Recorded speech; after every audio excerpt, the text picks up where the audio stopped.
ದಂತನೂ ಹಿಡ್ದಾಕಿದ, ಗಂಧನೂ ಹಿಡ್ದಾಕಿದ. ಶ್ರೀನಿವಾಸ್ ಫಸ್ಟ್ ಕ್ಲಾಸ್ ಆಫೀಸರ್ ಅಮ್ಮಂಗಿರಲ್ಲ ಅವನು. ಹೆಂಗಂದ್ರೆ ಹಂಗೆ ಮಾಲಿಕೊಳ್ಳೋನು, ಎಲ್ಲಂದ್ರೆ ಹಂಗೆ ಬಸ್ ಸ್ಟ್ಯಾಂಡ್ನಾಗ ಇರೋನು ಅಂತ ಆಫೀಸರ್ಗಳು ಕಡಿಮೆ ಹಂಗಿರೋರು.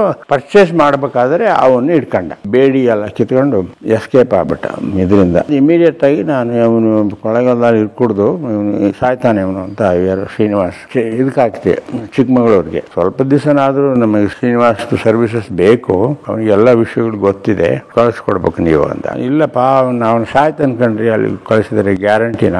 ಅನ್ನೆಸರಿ ರಿಸ್ಕ್ ತಗೊಳ್ತಾನೆ, ಯಾರ ಮಾತು ಕೇಳಲ್ಲ, ಬೇಡ ಅಂದೆ. ಇಲ್ಲ ಸರ್, ನಾನು ಪೊಲೀಸ್ ಪ್ರೊಟೆಕ್ಷನ್ ಕೊಡ್ತೀನಿ ಅವನಿಗೆ. ಮೆಸೇಜ್ ಕಳಿಸಿದ್ದಾನೆ ಯಾರು, ಬೀರಪ್ಪನ್. ನೀವು ಒಬ್ಬರೇ ಬಂದ್ರೆ ನಾನು ಸರೆಂಡರ್ ಆಗ್ತೀನಿ. ದಡ್ಡ ಫೂಲಿಶ್ ಫೆಲೋ. ನನಗೆ ಗೊತ್ತಿತ್ತು. ರಾತ್ರಿ 5 ಗಂಟೆಗೆ ಎದ್ದು ಒಬ್ಬನೇ ಹೋಗ್ಬಿಟ್ಟಿದ ವೀರಪ್ಪನ್. ಅವನಿಗೆ ತಲೆ ತೆಗೆದ್ಬಿಟ್ಟ.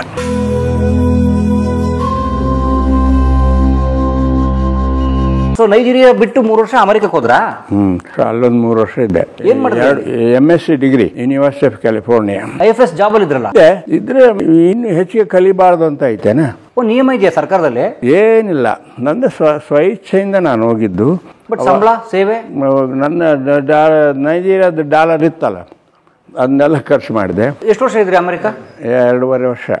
2 ವರ್ಷ ರಜಾ? ಸ್ಟಡಿ ಲೀವ್ ಅಂತ ಕೊಡೋರು ಅವಾಗ. ಸ್ಟಡಿ ಲೀವ್ ಆಗ ಐ ವಾಸ್ ಪೇಯ್ಡ್. ಇಲ್ಲಿ ಇಂಡಿಯಾದಾಗ ಕೊಡೋರು. ಅದೇನಾಯ್ತು, ಅಲ್ಲಿದ್ದಾಗ ನಮ್ಮ ತಂದೆಯವ್ರು ತೀರ್ಕೊಂಡ್ಬಿಟ್ರು ಇಲ್ಲಿ ಇಂಡಿಯಾದಾಗ, ಚಿತ್ರದುರ್ಗದಲ್ಲಿ. ಆಗ ಊರಿಗೆ ಬಂದೆ. ಅದು ಹಂಗಾಗಿ ಬ್ರೇಕ್ ಆಯಿತು ಕ್ಯಾಲಿಫೋರ್ನಿಯಾ. ಅಲ್ಲಿ ಸರ್ಟಿಫಿಕೇಟ್ ಐತೆ ಅದ್ರಾಗ. ಸೊ ಯಾವ ವರ್ಷ ಬಂದ್ರಿ ವಾಪಸ್ ಇಂಡಿಯಾಗೆ? 83. ನಾನು ಹುಟ್ಟಿದ ವರ್ಷ ಬಂದಿದ್ದೀರಿ. ಆಗ ಇಲ್ಲಿಗೆ ಬಂದರೆ ನಾನು ಆಗೇನಾಯಿತು, ನಾನು ಯೂನಿವರ್ಸಿಟಿ ಆಫ್ ಕ್ಯಾಲಿಫೋರ್ನಿಯಾದಲ್ಲಿ ನಾನು MS ಮಾಡಿದ ಕೂಡಲೇ ವರ್ಲ್ಡ್ ಬ್ಯಾಂಕ್ನವರು ನನಗೆ ಕೆಲಸ ಆಫರ್ ಮಾಡಿದರು ವಾಷಿಂಗ್ಟನ್ನಲ್ಲಿ. ಗೊತ್ತಾಯ್ತಾ? Because I was in the world bank project in Nigeria. ಅದರಲ್ಲಿ MSc ಫಾರೆಸ್ಟ್ ಎಕನಾಮಿಕ್ಸ್ ಅಂತೆಲ್ಲ ಮಾಡಿದ ಮೇಲೆ ಅಲ್ಲಿ ಕೆಲಸ ಅವರೇ ಆಫರ್ ಮಾಡಿದರು. ಹಿಂಗೆ ಗೊತ್ತಿದ್ದವರಿದ್ದರು. ದೆನ್ ಆಗ ಅದನ್ನು ಅಲ್ಲಿ ಜಾಬ್ ಆಫರ್ ಹಂಗೆ ಓಪನ್ ಆಗಿಟ್ಟು ಇಲ್ಲಿ ಇಂಡಿಯಾಗೆ ಬಂದು ರಿಸೈನ್ ಮಾಡಿ ಹೋಗೋಣ ಅಂತ ಬಂದೆ IFSಗೆ, ವಾಷಿಂಗ್ಟನ್ಗೆ ಹೋಗೋಣ ಅಂತ. ಈಗ ಬಂದಾಗ ಹೆಗ್ಡೆ ಅವರಲ್ಲಿ ಚೀಫ್ ಮಿನಿಸ್ಟರ್. 2 ತಿಂಗಳಾಗಿತ್ತು. ಆಗ ಹೋದೆ. ಹಿಂಗೆ we had almost become A friend ನನಗೆ. ಆದರೂ I was giving chief minister ನಾನು ಹಿಂಗೆ ಪ್ಲ್ಯಾನ್ ಇದೆ ಸರ್, ವಾಪಸ್ ಹೋಗ್ಬೇಕು ಅಂತ ಮಾಡಿದ್ದೇನೆ, ವಾಷಿಂಗ್ಟನ್ನಲ್ಲಿ ಕೆಲಸ ಇದೆ. ಈ ಸರ್ ಏನು ರೀ, ನಾನು ಚೀಫ್ ಮಿನಿಸ್ಟರ್ ಆದಾಗಲೇ ನೀವು ಹೋಗಬೇಕಾ? ಇಲ್ಲೇ ಇರಿ, ಏನಾದರೂ ಒಂದಿಷ್ಟು ಸ್ಟೇಟ್ಗೆ ಒಳ್ಳೇದು ಮಾಡೋಣ ಅಂದರು. ಚೀಫ್ ಮಿನಿಸ್ಟರ್ ಕೇಳಿದ ಮೇಲೆ, ಫ್ರೆಂಡ್ ಅಂದಮೇಲೆ ಅದನ್ನ ರಿಸೈನ್ ಮಾಡಿದೆ. ಇಲ್ಲಿ ಉಳ್ಕೊಂಡು ಜಾಯಿನ್ ಆದೆ. ವರ್ಲ್ಡ್ ಬ್ಯಾಂಕ್ ಲೆಟರ್ ಅದಾಕ್ಬಿಡ್ರಿ. Then I was posted as forest secretary. ಗಲ್ಲೆ ಹೆಗಡೆಯವರ ಜೊತೆಗೆ ಚೀಫ್ ಮಿನಿಸ್ಟರ್, ನಾನು ಫಾರೆಸ್ಟ್ ಸೆಕ್ರೆಟರಿ ಆಗಿ ವಿಧಾನಸೌಧ ಅದ್ರಾಗ ಮಾಡಿದೆ. ಫಸ್ಟ್ ಇಮ್ಮಿಡಿಯೇಟಾಗಿ ಎಲ್ಲ ಅನಲೈಸ್ ಮಾಡಿದೆ, ಏನು problem with forest of India ಅಂತ. ಕರ್ನಾಟಕ ಅಲ್ಲ, ಇಂಡಿಯಾ. ನನಗೆ ಆಲ್ ಇಂಡಿಯಾ ಸರ್ವಿಸ್ ಅಲ್ಲ ನಮ್ಮದು. ಎಲ್ಲ ಸ್ಟೇಟ್ನಾಗೂ ಅದೇ ಕಥೆನೇ. ಕರ್ನಾಟಕದಾಗ ಆಗಿದ್ದು ಅದೇ, ಬೇರೆ ಸ್ಟೇಟ್ನಾಗ ಆಗಿದ್ದು ಅದೇ. ಅವಾಗ 2 ಇಮಿಡಿಯೇಟ್ಲಿ ಆಫ್ಟರ್ ಇಂಡಿಪೆಂಡೆನ್ಸ್ ನಮಗೆ ಆಹಾರ ಇರಲಿಲ್ಲ. ಶಿಪ್ ಟು ಮೌತ್ ಎಕ್ಸಿಸ್ಟೆನ್ಸ್ ಅಂತ. ಅದಕ್ಕೆ ಶಿಪ್ ಟು ಮೌತ್, ಅಲ್ಲಿಂದ ಹಡಗಿನಾಗ ದುಡ್ಡು ಕಾಳು ಬರಬೇಕು, ನಾವು ತಿನ್ನಬೇಕು. ಎಲ್ಲಿಂದ ಬರ್ತದೆ ಹಡಗಿನಿಂದ? ಇಂಪೋರ್ಟ್ ಆಗ್ತಿತ್ತಪ್ಪ ಅಮೆರಿಕಾದಿಂದ. ಯಾಕೆ ನಾವು ಬೆಳೀತಾ ಇರಲ್ವಾ? ಜನಸಂಖ್ಯೆ ಬೆಳೀತಾ ಇತ್ತು. ಏನು ಯಾತಿಲ್ಲ, ಒಣ ವ್ಯಾಸ ಎಲ್ಲ, ನೀರಾವರಿ ಇಲ್ಲ, ಯಾತದ್ದಿಲ್ಲ. ಯಾರೋ ನೆಗಡೆ ಸ್ವಲ್ಪ ಮಟ್ಟಿಗೆ ನೀರಾವರಿ ಇದಾಗಿ ಶುರುವಾಗಿದ್ದೆ ನೆಹರು ಕಾಲದಾಗೆ, ನಿಜಲಿಂಗಪ್ಪನವ್ರ ಕಾಲದಾಗ ಇಲ್ಲಿ. ಬಟ್ ಶುರುವಿನಲ್ಲಿ ಅವರು ಬಾಕ್ರಾನಂಗಲ್ ಬ್ರಿಟಿಷರು ಶುರು ಮಾಡಿದ್ರು ಅಲ್ಲಿ ಪಂಜಾಬ್ರಿಗೆ. ಅಲ್ಲಿ ಹಾಗಾಗಿ ಸ್ವಲ್ಪ ಶುರು ಆಗಿತ್ತು. ಬಟ್ ಡ್ರೈ ಫಾರ್ಮಿಂಗ್ ನಂಗೆ ಯಾವುದೂ ಬೆಳೀತಿರಲಿಲ್ಲ, ಮಳೆನೂ ಬರ್ತಿರಲಿಲ್ಲ ಸರಿಯಾಗಿ. ಬರಗಾಲಗಳು, ಫೇಮಸ್ ಫ್ಯಾಮಿನ್ ಆಫ್ ಬೆಂಗಾಲ್ 1917 ಏನೋ. ಅವಾಗೇನು ಮಾಡಿದ್ರು, ಇದನ್ನೆಲ್ಲ ಬರೆದಿನಿ. ಗ್ರೋ ಮೋರ್ ಫುಡ್ ಅಂತ ಒಂದು ಸ್ಕೀಮ್ ಮಾಡಿದರು ಗೌರ್ಮೆಂಟ್ ಆಫ್ ಇಂಡಿಯಾದಲ್ಲಿ. ಗ್ರೋ ಮೋರ್ ಫುಡ್, ಕಾಡೆಲ್ಲ ತೆಗಿಯೋದು, ಗೊತ್ತಾಯ್ತಾ? ಕಾಡು ಕೊಡೋದು, ಅದು ಜಮೀನು ಕೊಡೋದು, ಅದ್ರಾಗ ಬೆಳೆಸಬೇಕು ಅಂತ. ಆಮೇಲೆ ಅದ್ರ ಜೊತೆಗೆ ಇಂಡಸ್ಟ್ರಿಗಳಿರಲಿಲ್ಲ. ಇಂಡಸ್ಟ್ರಿಯಲೈಸ್ ಆರ್ ಪೆರಿಶ್ ಅಂತ ಅದೊಂದು ಎಕನಾಮಿಕ್ ಥಿಯರಿ. ಅದು ಕೈಗಾರಿಕೀಕರಣ ಆರ್ ಸರ್ವನಾಶ. ಇದು ಗ್ರೋ ಮೋರ್ ಫುಡ್. ಕಾಡು ಜಮೀನು ಕೊಡೋದು, ಇಂಡಸ್ಟ್ರಿ ಬೆಳೆಸೋಕ್ಕೆ ಫಾರೆಸ್ಟ್ನೇ ಕೊಡೋರು ಎಕ್ಸ್ಟ್ರಾಕ್ಷನ್ ಮಾಡೋಕ್ಕೆ. ಕಾಂಟ್ರಾಕ್ಟ್ರೆ ಅವನೇ ಕಾಡು ಕಟ್ಕೊಂಡು ಹೋಗ್ಬೋದು. ಪ್ಲೈವುಡ್ಡು, ಮ್ಯಾಚ್ ವುಡ್ಡು, ಇವಕ್ಕೆಲ್ಲ ಟಿಂಬರ್ ವ್ಯಾಪಾರಿಗಳು. ಹಂಗಾಗಿ ಒಂದಷ್ಟು ಕಾಡು ನಶಿಸಿತು. ಬಟ್ ಅದು ಗ್ರೋಮರ್ ಫುಡ್ನಾಗೆ ಜಮೀನೇ ಕೊಟ್ಬಿಟ್ರು. ಇವರು ಇಂಡಸ್ಟ್ರಿದಾಗೆ ಕಾಡು ಹಾಳಾಗಿತ್ತು ಹೊರತು ಕಾಡಿತ್ತು. ಇದನ್ನೆಲ್ಲ ಸ್ಟಡಿ ಮಾಡಿ ನಾನು ಹೆಗಡೆಯವರಿಗೆ ಪ್ರಾಬ್ಲಮ್ ಇಸ್ ದಿಸ್. ಆಮೇಲೆ ದುಡ್ಡು ಸರ್ಕಾರನೂ ಡಿಪಾರ್ಟ್ಮೆಂಟ್ಗೆ ಏನು ದುಡ್ಡು ಕೊಡ್ತಾ ಇಲ್ಲ ಸರಿಯಾಗಿ. ಏನಾದರೂ ಮಾಡಿ ಹೊರದೇಶದಿಂದ ದುಡ್ಡು ತಂದು ಇದಕ್ಕೆ ಮಾಡಬೇಕು, ಫಾರೆಸ್ಟ್ರಿ ಮಾಡಬೇಕು, ಸ್ವಲ್ಪ ಬೆಳೀತದೆ ಅಂತ. ಆಗ ಫಸ್ಟ್ ಪ್ರಾಜೆಕ್ಟು ನಾನು 1990 83ರಲ್ಲಿ ಬಂದು ಫಾರೆಸ್ಟ್ ಸೆಕ್ಟ್ರಿ ಆದಾಗೂ ಇಮಿಡಿಯೇಟಾಗಿ ನಾನು ವರ್ಲ್ಡ್ ಬ್ಯಾಂಕ್ ಇದೆಲ್ಲ ಕನೆಕ್ಟ್ ಇತ್ತಲ್ಲ, ಅವರಿಗೆ ಕಾಗದಗಳೆಲ್ಲ ಬರೆದು, ಅವಾಗ ಈ ಫೋನು ಇಂಟರ್ನೆಟ್ ಅವ್ಯಾತದಿರಲ್ಲ. ಅವಾಗ ಸೋಷಿಯಲ್ ಫಾರೆಸ್ಟ್ರಿ ಪ್ರಾಜೆಕ್ಟ್ ಅಂತ ತಂದೆ 90 to 95. ವರ್ಲ್ಡ್ ಬ್ಯಾಂಕ್ ಜೊತೆ ಟೈಅಪ್. ಅವ್ರ ದುಡ್ಡು ಕೆಲಸ ನಿಮ್ಮದು. ಒಂದು 500 ಕೋಟಿ 5 ವರ್ಷಕ್ಕೆ ಗೊತ್ತಾಯ್ತಾ, 90ರಲ್ಲಿ. ಅದಾದಮೇಲೆ ಆವಾಗ ಏನು ರೈತರು ಹೊಲಗಳಲ್ಲಿ ಓಪನ್ APMC ಯಾರ್ಡು, ಗುಂಡುತೋಪುಗಳು ಎಲ್ಲದಕ್ಕೂ ಗಿಡ ಹಾಕೋದು ಸೋಷಲ್ ಫಾರೆಸ್ಟ್ರಿನಾಗ. ಹೈವೇ ಮೇಲೆ ರಿಸರ್ವ್ ಫಾರೆಸ್ಟ್ ಡೆವಲಪ್ ಆಗಿರಲಿಲ್ಲ ಅದ್ರಾಗ ಸೋಷಲ್ ಫಾರೆಸ್ಟ್ರಿನಾಗ. ಅದನ್ನು ಅನಲೈಸ್ ಮಾಡಿ ವೆಸ್ಟರ್ನ್ ಘಾಟ್ ಫಾರೆಸ್ಟ್ರಿ ಪ್ರಾಜೆಕ್ಟ್ ಅಂತ ವೆಸ್ಟರ್ನ್ ಘಾಟ್ ಡೆವಲಪ್ ಮಾಡೋದಕ್ಕೆ UK ಇಂದ ಅದೊಂದು 5 ವರ್ಷದ ಪ್ರಾಜೆಕ್ಟ್ ತಂದೆ. ಅದಾದಮೇಲೆ 3 ವರ್ಷ ಇದ್ದಾಗ ಅದು ಚೆನ್ನಾಗಿ ನಡೀತು. ಆಮೇಲೆ ಅಷ್ಟೊತ್ತಿಗೆ ನಾನು 95 ರಿಟೈರ್ಡ್. 95 ರಿಟೈರ್ ಆಗ್ಬಿಟ್ರಿ? ಅವಾಗ ನಮಗೆ 58ಕ್ಕೆ 60 ವರ್ಷಕ್ಕೆ ಇರಲಿಲ್ಲ ರಿಟೈರ್ಮೆಂಟ್. ಈಗ 60 ಮಾಡಿದ್ದಾರೆ ಯಡಿಯೂರಪ್ಪನವರು. ಅಲ್ಲ, ಯಡಿಯೂರಪ್ಪ ಅಲ್ಲ 60 ವರ್ಷಕ್ಕೆ ಮಾಡಿದ್ಯಾರು? Government of India. Government of ಇಂಡಿಯಾನಾ? ಓಕೆ. ಅವರು 7th ಪೇ ಕಮಿಷನ್ನಲ್ಲಿ ಇವತ್ತು 8th ಪೇ ಕಮಿಷನ್ ಅನೌನ್ಸ್ ಮಾಡಿದ್ದಾರೆ. ಒಳ್ಳೆ ದುಡ್ಡಿಗೆ ಎಲ್ರಿಗೂ. 7th ಪೇ ಕಮಿಷನಲ್ಲಿ age 60 and then some pension ಅದೆಲ್ಲ ಜಾಸ್ತಿ ಮಾಡಿದರು. ಅದಾದಮೇಲೆ ಜಪಾನಿಂದ ಒಂದು ಪ್ರಾಜೆಕ್ಟ್ ತಂದೆ. 3 ಪ್ರಾಜೆಕ್ಟ್ ತಂದಿದ್ದು ನಾನು. ಅದಕ್ಕೆ ಮುಂಚೆ ಏನಾಯಿತು, ನಾನು ರಿಟೈರ್ ಆಗೋದಕ್ಕೆ ಮುಂಚೆ ಜಪಾನ್ ಬುದ್ಧ ಫೌಂಡೇಶನ್ ಅವರು, ಬುದ್ಧರು ಅವರೆಲ್ಲ ಬೌದ್ಧಿಸ್ತವರು, ಒಸಾಕ ಟೌನ್ನಲ್ಲಿ ದೊಡ್ಡ ಟೆಂಪಲ್ ಇದೆ ಬುದ್ಧಂದು. ಅದು ಸ್ವಲ್ಪ ಅದು ಗಂಧದ ಮರದಿಂದ ಮಾಡಿದ್ದದು, ಇಂಡಿಯಾದಿಂದ ತಗೊಂಡೋಗಿ ಗಂಧದ ಮರ. ಅದು ಹಾಳಾಗಿದೆ ಸ್ವಲ್ಪ, ಎಷ್ಟೋ ವರ್ಷ 100 ವರ್ಷ ಆಗಿತ್ತು ಅದು.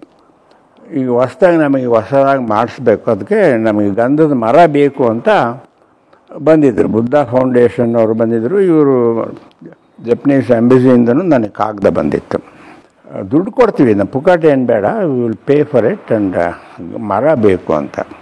ಆಗ ನಾನು ಅವರು ಎಲ್ಲ ನಮ್ಮ ಗಂಧದ ಡಿಪೋಗಳು, ಗಂಧದ ಕೋಟಿ ಅನ್ನೋರು ಮೊದಲು. ಟಿಪ್ಪು ಕಾಲದಾಗಿದ್ದದು ಕೋಟಿ ಅಂದರೆ ಡಿಪೋ, ಸ್ಟೋರೇಜ್. ಅಲ್ಲಿಗೆಲ್ಲ 3-4 ಕಡೆಗಿತ್ತು ನಮ್ಮದು. ಆವಾಗ ಬಹಳ ಗಂಧ ಬೆಳೀತಿತ್ತು. ಈಗ ಭಾಳ ಕಡಿಮೆ ಆಗೈತೆ. ಆವಾಗ ಅವರಿಗೆ ಹೋಗಿ ಸೆಲೆಕ್ಟ್ ಮಾಡ್ಕೊಳ್ಳಿ ಯಾವ್ದು ಬೇಕಾದ್ದು ಅಂತ ಮಾಡ್ಕೊಂಡು ತಗೊಂಡೋದು. ದುಡ್ಡು ಕೊಟ್ವಿ. ಸ್ವಲ್ಪ ಕಡಿಮೆ ಬಂದಿತ್ತು. ಅದಕ್ಕೆ ಕೊಯಂಬತ್ತೂರು ಸತ್ಯಮಂಗಲ ಡಿಪೋ ಒಂದಿದೆ ಗಂಧದ್ದು, ಅಲ್ಲೇ ಒಂದು. ಅವ್ರಿಗೆ PCCF ತಮಿಳ್ನಾಡಿಗೆ ಅವ್ರ ಕಡೆಯಿಂದ ಬರ್ಸಿ ಅದು ಒಂದಷ್ಟು ಕಳಿಸ್ಕೊಟ್ಟೆ. ಅದು 5 ವರ್ಷ ಆದಮೇಲೆ 1990 ಐ ರಿಟೈರ್ಡ್ ಇನ್ 90. ನಾನು ಮರ್ತುಬಿಟ್ಟೆ, ಇದು ದುಡ್ಡು ಕೊಟ್ಟರು ಅದು ಸೆಟ್ಲ್ ಆಯಿತು, ಇನ್ನೇನು ಬಿಡು ಅಂತ. They invited me and my wife to Osaka, Japan. ಇದನ್ನು ನಾವಿವತ್ತು ಅಭಿಷೇಕ ಮಾಡ್ತಾ ಇದ್ದೀವಿ, ಅಂದರೆ ಇನ್ಸ್ಟಾಲ್ ಮಾಡ್ತಾ ಇದ್ದೀವಿ, ನೀವು ಗೆಸ್ಟಾಗಿ ಬರಬೇಕು ಅಂತ. ಸೊ ನಿಮ್ಮ ಹತ್ರ ಗಂಧ ತಗೊಂಡೋಗಿ 5 ವರ್ಷದ ಮೇಲೆ ಕಂಪ್ಲೀಟ್ ಆಗಿದೆ? ಅದು ಮರ್ತುಬಿಟ್ಟಿದ್ದು ನಾನು. 5 ವರ್ಷ 95 ತಗೊಂಡೋಗಿ 2000ಗೆ ಟೆಂಪಲ್ ರೆಡಿ ಮಾಡಿ ನನ್ನ ಕರೆದ್ರು. ನಾವಿಬ್ಬರು ಹೋಗಿದ್ವಿ.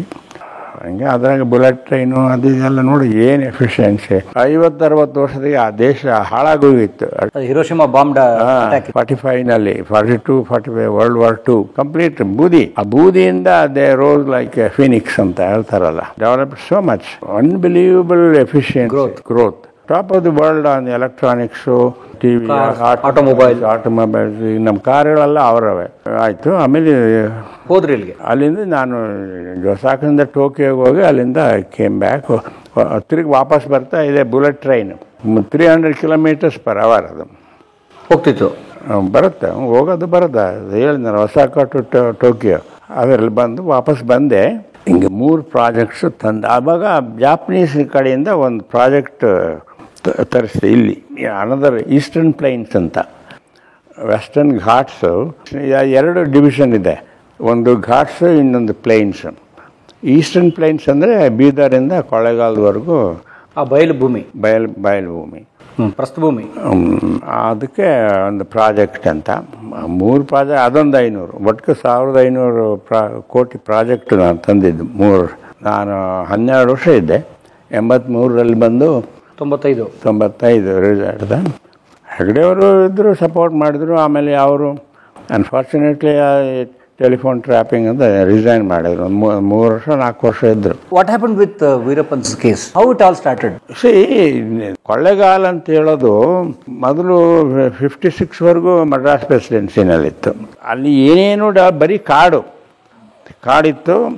ಕಾವೇರಿ ನದಿ ಹರಿತಾ ಇತ್ತು. ಏನು ಯಾವ ವ್ಯವಸಾಯ ಇಲ್ಲ, ಡೆವಲಪ್ಮೆಂಟ್, ಇಂಡಸ್ಟ್ರಿ ಇಲ್ಲ, ಯಾವ ಜನನೂ ಇಲ್ಲ. ಇದ್ದರೆ ಇಂಥ ಕಳ್ಳರು ಅವರು ಗಂಧ ಕಳ್ತನ ಮಾಡೋದು, ಆನೆ ಹೊಡೆದು ಅದರ ದಂತ ಮಾರೋದು, ಆಮೇಲೆ ಯಾತ್ರಿಕರು ತಲೆ ಹೊಡೆಯೋದು. ಮಹದೇಶ್ವರ ಮಲೆಗೆ ದೇವಸ್ಥಾನಕ್ಕೆ ಬರೋ ಯಾತ್ರಿಕರು ನಡ್ಕೊಂಡು ಅವ್ರನ್ನ ದರೋಡೆ ಮಾಡೋದು, ದೋಚೋದು. ಇಲ್ಲಿಂದನೂ ಹೋಗೋರು, ಕರ್ನಾಟಕದಿಂದ, ತಮಿಳ್ನಾಡಿಂದನೂ ಬರೋರು. ಅವನ್ನೆಲ್ಲ ದೋಚ್ಕೊಂಡು ಎರಡೇ ಕೆಲಸ ಅವ್ರದ್ದು: ಕಾಡಿಂದ ಕಳ್ತನ, ಆನೆದಂತ, ಗಂಧದ ಕಾವಲು, ದರೋಡೆ. ಹಿಂಗೆ ಮಾಡಿಕೊಂಡು ಜೀವನ ಮಾಡ್ತಿದ್ದ. ಇವನು ವೀರಪ್ಪಗಿನ್ನ ಮುಂಚೆ ಇನ್ನೊಬ್ಬ ಮಮ್ಮಟಿಯಾನ್ ಅಂತ ಇದ್ದ. ಮಮ್ಮಟಿಯಾನ್ ಅವನು ತಮಿಳ್ರನೇ. ಅವನು ಇದೇ ಕೆಲಸ. ಕೆನೆತ್ ಆಂಡರ್ಸನ್ ಅಂತ ಒಂದು ಬುಕ್ ಬರೆದಿದ್ದಾನೆ ಅದ್ರಾಗ. English officer Kenneth Anderson. ಅವನು ಇದರಲ್ಲಿ ಈ ಮಮ್ಮಟಿಯಾನ್ದ ಕತೆ ಬರುತ್ತೆ. ಅವನು ಇದೆ ಜಸ್ಟ್ ಲೈಕ್ ವೀರಪ್ಪನ್. ಅವನು ಜಸ್ಟ್ ಲೈಕ್ ಮಮ್ಮಟಿಯಾನ್. ಇವನು ಬಂದು ಬೆಳೆದ. ಓಕೆ, ಕಾಡುಗಳ ಅಲ್ಲಿ ಇಂಗ್ಲೀಷ್ನಲ್ಲೂ ಒಬ್ಬ ಇದ್ದ ಇಂತಾನೆ ಕಳ್ಳ, ರಾಬಿನ್ ಹುಡ್ ಅಂತ. ರಾಬಿನ್ ಹುಡ್ ಸ್ಟೈಲ್ ಅಂತ. ಅದಕ್ಕೆ ಅಂದರೆ ಜನಗಳನ್ನ ಸಾಕೋದು, ಇವ್ರನ್ನೆಲ್ಲ ಹೊಡೆದು ದುಡ್ಡು ತಿನ್ನೋದು, ಉಳ್ಳವ್ರನ್ನ ದೋಸೋದು. ಬಟ್ ದೆನ್ ಇನ್ಫಾರ್ಮೆಂಟ್ಸ್ ಅವರೆಲ್ಲ ಸಾಕೋರು ಅಂದರೆ ಅವ್ರು ಹಿಂಗೆ ಹೋದ್ರು ಅಂತ ಹೇಳೋದು, ಫಾರೆಸ್ಟ್ ಆಫೀಸರ್ ಇತ್ಲಾಗ ಹೋದ್ರು ಅಂದರೆ ಅದನ್ನು ಅವನಿಗೆ ತಿಳಿಸೋದು, ಅದಕ್ಕೆ ದುಡ್ಡು ಕೊಡೋದು. ಅವನು ಈ ರೀತಿ ನಡ್ಕೊಂಡು ಹೋಗ್ತಾ ಇತ್ತು. ಆಗ 89 ಸುಮಾರಿನಲ್ಲಿ ಇವನಿಗೆ ಬಂದ, ನಮಗೆ IFS ಆಫೀಸರ್ ಆಗಿ ಶ್ರೀನಿವಾಸ್. ಆಗ ಕೊಳ್ಳೇಗಾಲ ಅಂದೇನು, ಕೊಳ್ಳೆ ಹೊಡೆದು ಕಾಲ ಹಾಕೋದಕ್ಕೆ ಕೊಳ್ಳೇಗಾಲ ಅಂತ ಅದ್ರ ಹೆಸರು. ಏನು ಸರ್? ಕೊಳ್ಳೆ ಹೊಡೆದು ಕಾಲ ಹಾಕೋದಕ್ಕೆ ಕೊಳ್ಳೇಗಾಲ ಅಂತ ಅದ್ರ ಹೆಸರು. ಅಂದರೆ ಕೊಳ್ಳೆ ಹೊಡೆದು ಕಾಲ ಹಾಕೋದು, ಕಾಲ ಕಳೆಯೋದು. ಅಷ್ಟೇ, ಬೇರೆ ಏನು ಮಾಡಂಗಿಲ್ಲ. ಅದು ಹೆಸರು ಬಂದಿದ್ದೆ ಹಿಂಗೆ. ಅದು ಇಟ್ ವಾಸ್ ಇಂಗ್ಲೀಷ್ ಅಡ್ಮಿನಿಸ್ಟ್ರೇಷನಾಗಿದ್ದಾಗ ಏಜೆನ್ಸಿ ಏರಿಯಾ ಅಂತ. ಅದಕ್ಕೆ ಪಂಚಾಯತಿ ಇಲ್ಲ, ಇನ್ನೊಂದು ಯಾತಾಯಾತದಿಲ್ಲ, ಒಬ್ಬ ಅಡ್ಮಿನಿಸ್ಟ್ರೇಟರ್ ಅಷ್ಟೇ. They are called agency areas. ಅಂದರೆ ಡಿಸ್ಟರ್ಬ್ಡ್ ಏರಿಯಾಸ್ ಎಲ್ಲ ಏಜೆನ್ಸಿ. ಆವಾಗ ಬ್ರಿಟಿಷರು ಹೋದ್ಮೇಲೆ ಏನೋ ಸ್ವಲ್ಪ ಮಟ್ಟಿಗೆ ಡಿಸ್ಟ್ರಿಕ್ಟ್, ಅದು ಕೊಯಂಬತ್ತೂರು ಡಿಸ್ಟ್ರಿಕ್ಟಿಗೆ ಸೇರಿತ್ತು ಅದು ಮುಂಚೆ. ಇವ್ರು ಬಂತು ಅಷ್ಟೇ. ಇವನು 89 ಶ್ರೀನಿವಾಸ್ ಬಂದಾಗ ಅವನ್ನ ಅಲ್ಲಿಗೆ ಕೊಳ್ಳೇಗಾಲಕ್ಕೆ DF ಆಗಿ ಹಾಕಿದ್ರು. ಇದು ನಡೀತಾ ಇತ್ತು. ಅವನು ಕೊಳೆ ಹೊಡೆಯೋದು, ಗಂತ ಚೆಲ್ಲೋದು, ಅದೆಲ್ಲ. ಆಮೇಲೆ ಈ ಕಲ್ಲು, ಒಳ್ಳೊಳ್ಳೆ ಕಲ್ಲು ಸಿಗೋ ಅಲ್ಲಿ, ಗ್ರಾನೈಟ್ಸು, ಬ್ಲ್ಯಾಕ್ ಗ್ರಾನೈಟು, ಅದು ಎಂಥದ್ದೆಲ್ಲ ಸಿಗೋದಲ್ಲಿ. ಅದ್ರದ್ದು ಅವ್ರ ಗ್ರಾನೈಟ್ ಓನರ್ಸ್ಗೆ, ಮೈನ್ ಓನರ್ಸ್ಗೆ ಎಕ್ಸ್ಟಾರ್ಷನ್ ಮಾಡೋದು, ನನಗೆ ದುಡ್ಡು ಕೊಡು ಅಂತ ಹೇಳೋದು. ಇಲ್ಲಾಂದರೆ ನಿನಗೆ ಅದನ್ನು ಮಾಡ್ತೀನಿ, ಇದನ್ನು ಮಾಡ್ತೀನಿ ಅಂತ. ಇವರು ಸುಮ್ಮನೆ ಅವನಿಗೆ ಕಾಟ ತಪ್ಪಿದ ಸಾಕಂತ ದುಡ್ಡು ಕಳಿಸೋದು. ಅದೇ ಅವನಿಗೆ ಸೋರ್ಸ್ ಆಫ್ ಇನ್ಕಮ್. ಕೊಳ್ಳೆ ಹೊಡೆಯೋದು, ಯಾತ್ರಿಕರನ್ನ ಕೊಳ್ಳೆ ಹೊಡೆಯೋದು, ಪಿಲಿಗ್ರಿಮ್ಸು. ಇವನು ಗ್ರಾನೈಟು ಕಂಪ್ನಿಗಳಿಗೆ ಇದು ಮಾಡೋದು, ಸುಲಿಗೆ. ಆಮೇಲೆ ಗಂಧ ಎಲ್ಲ ಹಿಡ್ದಾಕಿದ್ವಿ. ಅವನು ಹಿಡ್ದಾಕಿದ ಒಂದಷ್ಟು ಶ್ರೀನಿವಾಸ. ದಂತನೂ ಹಿಡ್ದಾಕಿದ, ಗಂಧನೂ ಹಿಡ್ದಾಕಿದ Srinivas. He was very first class officer, very strict. And ಆಗ ಅವನಿಗೆ ಸ್ವಲ್ಪ ಗಂಟೆಗೆ ಕ್ಲಾಸ್ ಶುರುವಾಯಿತು. ಇನ್ಯಾರು ಬಂದಾನಲ್ಲಪ್ಪ ಅಂತ ಅವನು ವೀರಪ್ಪನ್ ಸ್ವಲ್ಪ ಸಿಟ್ಟಾದ ಇವನ ಮೇಲೆ. ಇವನು ಅವನದೇ ಸ್ಟೈಲು. ಇವು ಜನಗಳು ಸಾಕೋದು ಇವನು ಶುರು ಮಾಡಿದ. ಇವನ ಕಡೆಗೆ ಜನಗಳನ್ನ ಎಳ್ಕೊಳ್ಳೋದು ಶ್ರೀನಿವಾಸ್. ಆಮೇಲೆ ಅಲ್ಲೊಂದು ಆಸ್ಪತ್ರೆ ಕಟ್ಟಿಸಿದ. ಅಂದರೆ ಸುಮಾರು ಸಣ್ಣದು. ಜ್ವರ ಬಂದರೆ ಗುಳಿಗೆ ಕೊಡೋದು, ಔಷಧಿ ಕೊಡೋದು, ಇಂಥ ರೀತಿ ಗಾಂಧಿಯನ್ ಸ್ಟೈಲ್ ಟೈಪು ಅವನು ಜೀವನ ನಡೆಸ್ತಿದ್ದ. ಅದೇನು ಆಫೀಸರ್ ಅಮ್ಮಂಗಿರಲ್ಲ ಅವನು. ಹೆಂಗಂದ್ರೆ ಹಂಗೆ ಮಾಲಿಕೊಳ್ಳೋನು, ಎಲ್ಲಂದ್ರೆ ಹಂಗೆ ಬಸ್ ಸ್ಟ್ಯಾಂಡ್ನಾಗ ಇರೋನು, ಎತ್ಲಾಗನ ಹೋದರೆ ಈ ರೀತಿ ಇದ್ದವನು ಅವನು. ಅಂತ ಆಫೀಸರ್ಗಳು ಕಡಿಮೆ ಹಂಗಿರೋರು. ಆಗ ಇದಾಯಿತು, ಇಂಥದ್ದು ನಡೀತಾ ಇತ್ತು. 91ರಲ್ಲಿ ನಾನು ಆವಾಗ PCCF ಹೋಗಿದ್ದೆ. ನಾನು 5.5 ವರ್ಷ PCCF ಆಗಿದ್ದೆ. I was longest serving PCCF in India ನಾನು. Not in Karnataka, in India. ಅಲ್ಲ, ಬೇರೆ ಸ್ಟೇಟ್ಗಳಲ್ಲಿ ಇಷ್ಟೊಂದು ಪಿ ಸಿ ಸಿ ಟರ್ಮ್ ಇಷ್ಟೊಂದು ಇರಲ್ಲ. 1 ವರ್ಷ 2 ವರ್ಷ ಇರ್ತಾರೆ ಅಷ್ಟೇ. ನಾನು 5.5 ವರ್ಷ ಇದ್ದೆ. ಆಗ ಶ್ರೀನಿವಾಸ್ಗೆ ಏನಾದ್ರು ಮಾಡಿ ಹಿಡಿಬೇಕು ಇವನ್ನ ಅಂತ ನಾನು ಅವನಿಗೆ ಸಪೋರ್ಟ್ ಮಾಡಿದೆ. ಸೀಕ್ರೆಟ್ ಫಂಡ್ ಅಂತ ಇರುತ್ತೆ ನಮ್ಮಲ್ಲಿ, ಸೀಕ್ರೆಟ್ ಸರ್ವಿಸ್ ಫಂಡ್. ಅಂದರೆ ಅದಕ್ಕೇನು ಓಚರು ಗೀಚರು ಏನಿಲ್ಲ, ಸುಮ್ಮನೆ ಇಷ್ಟು ಮಾಡಿದ್ದೀನಿ ಅಂದರೆ ಸಾಕು. ಈ ಥರ ಕ್ಲಾಂಡಸ್ಟೈನ್ ಆಕ್ಟಿವಿಟೀಸ್ಗೆ ಹಿಡಿಯೋದಕ್ಕೆ ಅದಕ್ಕೊಂದು ಸ್ವಲ್ಪ ದುಡ್ಡು ಕೊಟ್ಟು ನೀನು ಎಲ್ಲಾನ ಹೋಗು, ನನಗೆ ಪರ್ಮಿಷನ್ ಇದೆ, ನನ್ನದು ಆರ್ಡರ್ ಇದೆ, ಎಲ್ಲಿಗೆ ಎಕ್ಸ್ಪೋರ್ಟ್ ಮಾಡ್ತಾನೆ ಅದನ್ನು ಹುಡ್ಕ, ಬೇಕಾದ್ರೆ ದುಬೈಗೆ ಹೋಗ್ಬಿಟ್ಟು ಬಾ ಅಂತಲೂ ಎಲ್ಲ ಹೇಳಿದ್ದೆ ಅವನಿಗೆ. ಅಂದರೆ ಈ ಗಂಧ ಎಲ್ಲ ಟೈಮ್ ಅಲ್ಲಿಗೆ ಹೋಗೋದು, ದಂತನೂ ಬೇರೆ ದೇಶಗಳಿಗೆ ಕಳ್ಸೋ ನಾನು. ಮಂಗಳೂರು ಪೋರ್ಟಿಂದ, ಮಂಗಳೂರು ಹಾರ್ಬರಿಂದ. ಆದರೆ ಏಜೆಂಟ್ಗಳು ಇರ್ತಾರೆ, ಅವ್ನು ತೆಗಿಸ್ಕೊಂಡು ಕಳ್ಸೋ. ಇವನೇ ನೇರವಾಗಿ ಅವರು ಆರ್ಡ್ರ್ ಏನು ತೊಗೊಳ್ತಿರ್ಲಿಲ್ಲ, ಯಾರು ವೀರಪ್ಪನ್ ಎಲ್ಲ ಕಳಿಸಿದ್ದೆ ಆಗ. ಬಟ್ ಅವನಿಗೇನು ಸಕ್ಸಸ್ ಆಗಿರಲಿಲ್ಲ ಅವನಿಗೆ. But he had kept track on him, ವೀರಪ್ಪನಿಗೆ. ಒಂದು ಸಾರಿ ಬೆಂಗಳೂರಿನಲ್ಲಿ ಅವನು ಇಲ್ಲಿ ಉಪ್ಪಾರಪೇಟೆ ರೈಲ್ವೆ ಪೊಲೀಸ್ ಸ್ಟೇಷನ್ ಹತ್ರ ಹಿ ವಾಸ್ ಬೈಯಿಂಗ್ ಇದು ಅಮ್ಯುನಿಷನ್, ಗುಂಡು ಮದ್ದು ಅದೆಲ್ಲ ಪರ್ಚೇಸ್ ಮಾಡಬೇಕಾದ್ರೆ ಅವನು ಇಟ್ಕೊಂಡ, ಯಾರು ಶ್ರೀನಿವಾಸ್. ಈ ಫಾಲೋಡ್ ಹಿಮ್. ಆಗ 91 ಅವಾಗ. ಅಷ್ಟೊತ್ತಿಗೆ ಒಂದು 2 ವರ್ಷ ಆದರೂ ಏನೋ ಅವನಲ್ಲಿ ಹೋದರೂ ಏನೂ ಆಗಿರಲಿಲ್ಲ. 3ನೇ ವರ್ಷದಲ್ಲಿ ಅವನು ಹಿಡ್ದ. ಆಗ ಸಾರ್ಕ್ ಮೀಟಿಂಗ್ ನಡೀತಾ ಇತ್ತು ಇಲ್ಲಿ 91ರಲ್ಲಿ. ಆವಾಗ ಆಗಿನ ಚೀಫ್ ಮಿನಿಸ್ಟರ್ ಯಾರಿಗೂ ರಿಪೋರ್ಟ್ ಮಾಡಿದೆ, ಮೇ ಬಿ ಮೈಲಿನೋ ಏನೋ ಗೊತ್ತಿಲ್ಲ. ಪ್ರೈಮ್ ಮಿನಿಸ್ಟರ್ಸ್ ಸಾರ್ಕ್ ಮೀಟಿಂಗ್ 5 ದೇಶದಿಂದ ಪ್ರೈಮ್ ಮಿನಿಸ್ಟರ್ಸ್ ಇಲ್ಲ ಇದ್ದಾರೆ, ನಾವು ನೋಡ್ಕೋಬೇಕಾಗಿದೆ ಅವ್ರಿಗೆ. ಐ ಆಮ್ ಬ್ಯುಸಿ, ಬಟ್ ನೀವು ನೋಡ್ಕೇಳ್ರಿ ನನಗೆ ಅಂತ. ಅಂದರೆ ಫಸ್ಟ್ ರಿಪೋರ್ಟ್ ಕೊಟ್ಟೆ ಅಷ್ಟೇ, ಪೇಪರ್ ಒಳಗೆ ಬರೋದಕ್ಕೆ ಮುಂಚೆ ಇದು ನಾನು ಅವರಿಗೆ ಸುದ್ದಿ ತಿಳಿಸ್ಬೇಕು ಅಂತ, ಯಾರು ವೀರಪ್ಪನ ಹಿಡಿದಿದ್ದೀವಿ ಅಂತ. ಅವನ್ನ ಲೈವ್ನ ಕರ್ಕೊಂಡು ಬಂದು ನಿಮ್ಮ ಅರಣ್ಯ ಬಂದಾಗ ನಿಮಗೆ ಮುಟ್ಟಿಸ್ತೀನಿ ಅಂತಲೂ ಎಲ್ಲ ಹೇಳ್ದ. ಅದೆಲ್ಲ ಬೇಡಪ್ಪ, ಅದೆಲ್ಲ ನೀವು ಹೇಳಕ್ಕೆ ಬರಲ್ಲ, ಏನಾಗುತ್ತೇನೋ. ಪೊಲೀಸ್ ಸ್ಟೇಷನ್ ಅಲ್ಲೇ ಉಪ್ಪಾರಪೇಟೆ ಪೊಲೀಸ್ ಸ್ಟೇಷನ್ಗೆ ಕೊಡು. ಪೊಲೀಸರು ಎಸ್ಕಾರ್ಟ್ ಮಾಡಿಕೊಂಡು ಅವರು ಚೀಫ್ ಮಿನಿಸ್ಟ್ರು ಏನಾರ ಮಾಡ್ರಿ ಅಂತ ಹೇಳಿದ ಮೇಲೆ ಪೊಲೀಸ್ ಎಸ್ಕಾರ್ಟ್ ಮೇಲೆ ನಾನು ಇದು ಕಳಿಸಿದೆ. ಬೂದಿ ಪಡ್ಗ, ಚಾಮರಾಜನಗರದಲ್ಲಿ ಒಂದು ಇಂಟೀರಿಯರ್ ಫಾರೆಸ್ಟ್ ರೆಸ್ಟರ್ಸ್, ಅಲ್ಲಿ ಹೋಗಿ ಇಟ್ಕೊಂಡು ಪೊಲೀಸ್ ಎಸ್ಕಾರ್ಟು ಎಲ್ಲ ಕೊಟ್ಟು ಹೌಸ್ ಅರೆಸ್ಟ್ ಮಾಡಿ ಅಲ್ಲಿಟ್ಟು ನೆಕ್ಸ್ಟ್ ಡೇ ಮ್ಯಾಜಿಸ್ಟ್ರೇಟ್ಗೆ ರಿಪೋರ್ಟ್ ಮಾಡಿಸುತ್ತ. ರಾತ್ರಿ ಅಲ್ಲಿಟ್ಟಾಗ ಇವನು Boodipadaga rest house, forest rest house, ಇವನು ನನಗೆ ಹೊಟ್ಟೆ ನೋವು ಬಂದೈತೆ ಅಂತ, ಯಾರು ವೀರಪ್ಪನ್ ಹೊಟ್ಟೆ ನೋವು ಬಂದೈತೆ, ನನಗೆ ಸ್ವಲ್ಪ ಎಣ್ಣೆ ಬೇಕು ಅಂತ ಇಸ್ಕೊಂಡು ಪೊಲೀಸರೇ ಕೊಟ್ಟಿದ್ದಾರೆ ಅವನಿಗೆ. ಹೊಟ್ಟೆ ನೋವು ಇದ್ದರೆ ಇದು ತಗೊಂಡ್ರೆ ತಗೊಂಬ್ಲಿ ಅಂತ. ಆ ಎಣ್ಣೆ ಕೈಗೆಲ್ಲ ಸೊಳ್ಕೊಂಡು ಬೇಡಿ ಎಲ್ಲ ಕಿತ್ಕೊಂಡು ಎಸ್ಕೇಪ್ ಆಗ್ಬಿಟ್ಟ ಇದರಿಂದ. ಟೈಲ್ಡ್ ರೂಫ್ ಅದು, ಹೆಂಚಿದ್ದು, ಮಂಗಳೂರು ಹೆಂಚಿದ್ದು. ಹೋದ್ಮೇಲೆ ನನಗೆ ಹೆದರಿಕೆ ಶುರುವಾಯಿತು. ಶ್ರೀನಿವಾಸನ್ ನೀನು ಬಿಡಲ್ಲ ಇವನು ಅಂತ. ಹಿಡ್ಕೊಂಡು ಬಂದಿದ್ನಲ್ಲ, ಯಾವರೇ ಹಿಡ್ದಿರಲ್ಲ ಅವನ್ನ, ನಾನು ಹಿಡಿದ್ನಲ್ಲ ಇವನು ಅಂತ. ಆಗ ನಾನು ಇಮಿಡಿಯೇಟಾಗಿ ನಾನು ಇವನು ಕೊಳಗಲ್ದಲ್ಲಿ ಹಿಡ್ಕೊಡ್ದು ಇವನು ಸಾಯ್ತಾನೆ ಇವನು ಅಂತ ಯಾರು ಶ್ರೀನಿವಾಸ್ ಇದಕ್ಕೆ ಹಾಕಿದೆ, ಚಿಕ್ಕಮಗಳೂರಿಗೆ ಟ್ರಾನ್ಸ್ಫರ್ ಮಾಡಿದೆ. ಆವಾಗ ಅಲ್ಲಿವರೆಗೂ ಏನಿತ್ತು, ನಾವು ಇದಕ್ಕೆ ನಾನು ಮೈಲಿಯವರು ಇದಕ್ಕೆ ಹೋಗಿದ್ವಿ, ಚೆನ್ನಾಗಿ ಹೋಗಿ ಜೈಲಲ್ಲಿ ಅನ್ಕೊಂಡು ಒಂದು ಟಾಸ್ಕ್ ಫೋರ್ಸ್ ಮಾಡಿದ್ವಿ. ಇವನು ಹಿಡಿಯೋಕ್ಕೆ ಒಂದು ಪೊಲೀಸ್ ಸ್ಪೆಷಲ್ ಟಾಸ್ಕ್ ಫೋರ್ಸ್ ಅಂತ, STF. ಶಂಕರ್ ಬಿದ್ರಿ ಇದ್ದರು, ಅವರು ಟ್ರಾನ್ಸ್ಫರ್ ಆದಮೇಲೆ UK ಶೆಟ್ಟಿನೋ KE ಶೆಟ್ಟಿನೋ ಅಂತ ಏನೋ ಬಂದರು. ಅವರು ಬಂದು ನನಗೆ ಕೇಳಿದ್ರು, ಇದು ಸರ್ ಅವನು ನಮಗೆ ಒಂದು ಸ್ವಲ್ಪ ದಿವಸನಾದರೂ ನಮಗೆ ಒಂದು ಶ್ರೀನಿವಾಸ್ ಸರ್ವಿಸಸ್ ಬೇಕು, ಅವನಿಗೆಲ್ಲ ವಿಷಯಗಳು ಗೊತ್ತಿದೆ, ಕಳಿಸ್ಕೊಡ್ಬೇಕು ನೀವು ಅಂತ. ನಾನು ಇಲ್ಲಪ್ಪ, ಅವನು ಸಾಯ್ತು ಅನ್ಕೊಂಡ್ರಿ, ಅಲ್ಲಿ ಕಳಿಸಿದ್ರೆ ಗ್ಯಾರಂಟಿನ, ಅನ್ನೆಸರಿ ರಿಸ್ಕ್ ತೊಗೊಳ್ತಾನೆ, ಯಾರ ಮಾತು ಕೇಳಲ್ಲ, ಬೇಡ ಅಂದೆ. ಇಲ್ಲ ಸರ್, ನಾನು ಪೊಲೀಸ್ ಪ್ರೊಟೆಕ್ಷನ್ ಕೊಡ್ತೀನಿ ಅವನಿಗೆ ಅಂದು ಒಬ್ಬರು ಪೊಲೀಸ್ ಇನ್ಸ್ಪೆಕ್ಟ್ರನ್ನ ಬಾಡಿ ಗಾರ್ಡಾಗಿ ಕೊಟ್ಟಿದ್ದರು ಶ್ರೀನಿವಾಸ್ಗೆ. ಹಾಗೆ ಬಟ್ ಆದರೂ 2 ದಿವಸಕ್ಕಿಂತ 2 ಅಥವಾ 3 ದಿವಸಕ್ಕೆ ಮುನ್ನೆ ಮೇಲೆ ಇಟ್ಕೊಡ್ದವನಲ್ಲಿ. ನಿಮ್ಮದು ಏನು ಅದನ್ನು ಇನ್ಫಾರ್ಮೇಷನ್ ಬೇಕೋ ಅದೆಲ್ಲ ತಗೊಂಡು ವಾಪಸ್ ಕಳಿಸ್ಬೇಕು ಚಿಕ್ಕಮಗಳೂರಿಗೆ.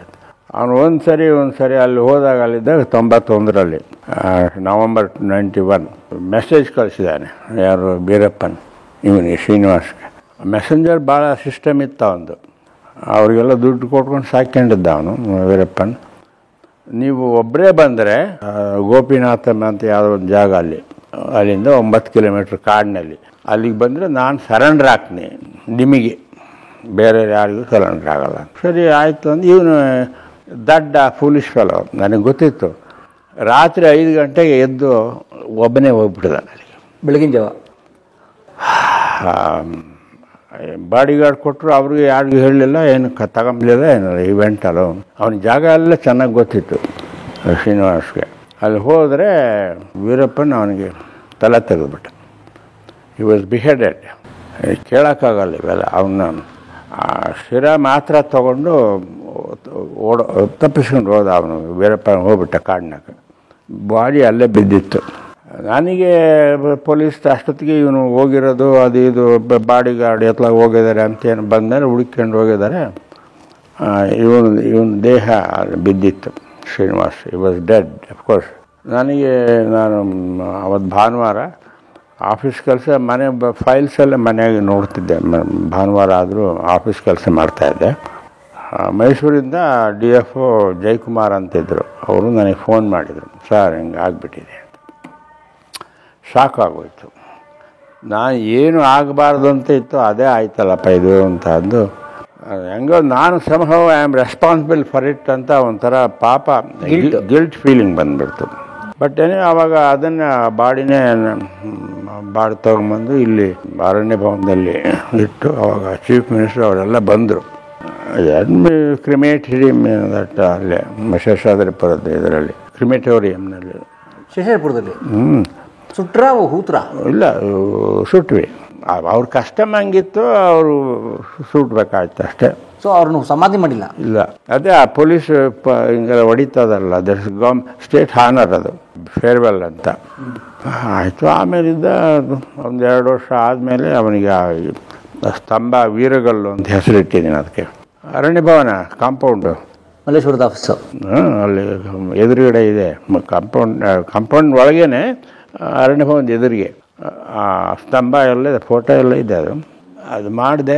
ಆಮೇಲೆ ಗೌರ್ಮೆಂಟ್ ಆಫ್ ಇಂಡಿಯಾ ಸಿವಿಲಿಯನ್ಸಿಗೆ ಕೊಡೋದು ಹೈಯೆಸ್ಟ್ ಅವಾರ್ಡ್ ಶೌರ್ಯ ಚಕ್ರ ಅಂತ, ಅದನ್ನು ರಾಷ್ಟ್ರಪತಿಯಿಂದ ತಗೊಂಡು ಸರ್ಕಾರಕ್ಕೆಲ್ಲ ಬರೋದು, ಗೌರ್ಮೆಂಟ್ ಆಫ್ ಇಂಡಿಯಾಗೆ ಬರೋದು, ಅಲ್ಲಿ ಹೋಗಿ ಅವರಿಗೆಲ್ಲ ಕಂಡು ವಿಷಯ ಎಲ್ಲ ತಿಳಿಸಿ ವಾಸ್ ಗಿವನ್ ದಟ್ ಅವಾರ್ಡ್ ಶೌರ್ಯ ಚಕ್ರ. ಅದನ್ನು ತಗೊಳ್ಳೋಕ್ಕೆ ಅವರ ಹೆಂಡತಿ ಅವರ ಅಪ್ಪ ಕಳಿಸ್ಕೊಟ್ಟಿದ್ದೆ ಯಾರಿಗೆ, ರಾಷ್ಟ್ರಪತಿ ಭವನಕ್ಕೆ. That's the end of it. Is now A legend ಅಷ್ಟೇ. ಶ್ರೀನಿವಾಸ್ ಅವ್ರ ವೈಫ್ ಇದಾರ? ಶ್ರೀನಿವಾಸ್ ವೈಫ್ ಎಲ್ಲಿದ್ದಾರೆ? ಅವ್ರಿಗೊಂದು ಸೈಟ್ ಅಲಾಟ್ ಮಾಡಿಸಿದ್ದೆ ನಾನು ಇಲ್ಲಿ ಬೆಂಗಳೂರು BDNಗೆ. ಅವರು ಪ್ರಾಬ್ಲಿ ಅವ್ರು ತೆಲುಗು ದೇಶದವರು, ಆಂಧ್ರದವರು. ಅಲ್ಲಿಗೆ ಹೋದ್ರೋ ವಾಪಸ್ ಏನೋ ಗೊತ್ತಿಲ್ಲ, ಅಥವಾ ಇಲ್ಲೇ ಮನೆ ಕಟ್ಕೊಂಡಿದ್ದಾರೆ. We are not in touch. ಆಮೇಲೆ ಏನು ನಮಗೇನು ಟಚ್ನಾಗಿಲ್ಲ. ಬಟ್ ಬೇರೆಯವ್ರ ಮದುವೆ ಆಗಿದ್ರು ನಾನು ಎನ್ಕರೇಜ್ ಮಾಡಿದೆ, ಮ್ಯಾರಿ ಅಗೇನ್ ಅಂತ. ಯಂಗ್ಸ್ಟರ್ಸ್ ಪಾಪ ಏನಾಗಿದೆ ಗೊತ್ತಿಲ್ಲ. ಇಷ್ಟೇ ಕತೆ. ಬಟ್ 95 ರಿಟೈರ್ ಆದ್ರಿ? 95 ರಿಟೈರ್ಡ್. ಅದಾದಮೇಲೆ ಜಪಾನ್ಗೆ ಹೋಗಿ ಬಂದೆ. ನಿಮ್ಮನ್ನು ಭೇಟಿಯಾಗಿ ನಂಗೆ ಬಹಳ ಸಂತೋಷ ಆಯಿತು. ನಿಮ್ಮಂತ ಹಿರಿಯರು. My pleasure to. Thank you sir. Thanks to. ಧನ್ಯವಾದ ನಮ್ಮ ಪ್ರದೀಪ್ ಅವರಿಗೆ. ಅವರೇ ಈ ಸಂದರ್ಶನ ಕೋಆರ್ಡಿನೇಟ್ ಮಾಡಿದ್ದು. ಇವ್ರದ್ದು ಕೊಡುಗೆ ಅಪಾರವಾದ್ದು ಈ ಏರಿಯಾಗೆ, ಈ ಸುತ್ತಮುತ್ತ ಬೆಂಗಳೂರಿಗೆ. ಇವ್ರನ್ನ ಡೈಲಿ ಮೀಟ್ ಮಾಡಿ ಇವ್ರ ಜೊತೆ ಮಾತಾಡೋದೇ ನಮ್ಮ ಪುಣ್ಯ. It's a blessing for us. ನೀವು ಇಲ್ಲೇ ವಾಸ ಮಾಡೋದು ಅರಮೇಲೆ? ಹೌದು. Next okay. ಏನು ಮಾಡ್ತಿರ್ತೀವಿ? ನಾನು ಸ್ಟಾಕ್ ಟ್ರೇಡಿಂಗ್ ಮಾಡ್ತೀನಿ. Stock trader? ಗ್ರೇಟ್. ಇಂಜಿನಿಯರಿಂಗ್ ಆಗಿದೆ, ಸೊ ಸ್ಟಾಕ್ ಟ್ರೇಡಿಂಗ್ ಮಾಡ್ತೀನಿ. ಇಂಜಿನಿಯರಿಂಗ್ ಜಾಬ್ ಹೋಗಲಿಲ್ಲ? ಇಷ್ಟ ಇರಲಿಲ್ಲ. ನಮ್ಮ ಮನೇಲಿ ಎಲ್ಲ ಇಂಜಿನಿಯರ್ಸು. ನಮ್ಮ ತಾತ ಹೆಲಿಕಾಪ್ಟರ್ ಇಂಜಿನ್ ಡಿಪಾರ್ಟ್ಮೆಂಟಲ್ಲಿ ಇಂಜಿನಿಯರ್ ಆಗಿದ್ರು. ಸೊ ನಮ್ಮ ಅಂಕಲ್ ಇಂಜಿನಿಯರು, ನಮ್ಮ ಅಣ್ಣ ಇಂಜಿನಿಯರು, ನಮ್ಮ ತಂಗಿ ಇಂಜಿನಿಯರು. ನನಗೆ ಇದು ಪ್ಯಾಷನ್ ಚೇಂಜ್ ಮಾಡಿ ಇಂಜಿನಿಯರ್ ಇರಬೇಕು. ಇಲ್ಲ ಏನಿಲ್ಲ. ಪ್ರದೀಪ್ ಅವರು ಪ್ರದೀಪ್ ಇಂಜಿನಿಯರ್. ನಾನು ಇವ್ರನ್ನ ಪ್ರದೀಪ್ ಸಿಂಗರ್ ಅಂತ ಹಾಕೊಂಡಿದ್ದೀನಿ. ಹೌದು. ಈವ್ನಿಂಗ್ ನಮ್ಮದು ಒಂದು ಮ್ಯೂಸಿಕ್ ಸೆಷನ್ ಇದೆ. ಡೈಲಿ ಒಂದು ಮ್ಯೂಸಿಕ್ ಸೆಷನ್ ಇರುತ್ತೆ. ಸೊ ಪಾರ್ಕಲ್ಲಿ, ಆ ಪಾರ್ಕು ಅಷ್ಟೇ, ಆ ಮೋರಿನ ಮುಚ್ಚಿ ಮಾಡಿಸಿರೋದು, ಮುಚ್ಚಿ ಗಲಾಟೆ ಮಾಡಿ ಇವ್ರು ಮಾಡಿಸ್ಕೊಟ್ಟಿರೋದು. ಆಗಲಿ sir. You are a brave officer and a great officer. You welcome. ಕಲಾ ಮಾಧ್ಯಮದ ಎಲ್ಲಾ ಎಪಿಸೋಡುಗಳು ನಿಮಗೆ ಸಿಗಬೇಕು ಅಂತಂದ್ರೆ ಕಲಾ ಮಾಧ್ಯಮ ಯೂಟ್ಯೂಬ್ ಚಾನೆಲ್ನ ಸಬ್ಸ್ಕ್ರೈಬ್ ಮಾಡಿ, ಬೆಲ್ ಐಕಾನ್ನ ಕ್ಲಿಕ್ ಮಾಡಿ, ತಪ್ಪದೇ ಮಾಡಿ. ಈ ವಿಡಿಯೋ ನೋಡಿದ್ದಕ್ಕೆ ನಿಮಗೆ ತುಂಬಾ ಧನ್ಯವಾದಗಳು. ಪುಸ್ತಕಗಳನ್ನ ಓದು ಮನಸ್ಸನ್ನು ಅರಳಿಸುತ್ತೆ, ಬುದ್ಧಿಯನ್ನು ಚುರುಕು ಮಾಡುತ್ತೆ, ಕಾಣದ ಹೊಸ ಲೋಕವನ್ನು ಪರಿಚಯಿಸುತ್ತೆ. ಹಾಗಾಗಿ ಓದುವ ಸಂಸ್ಕೃತಿ ಹೆಚ್ಚಾಗ್ಲಿ. ಧನ್ಯವಾದ.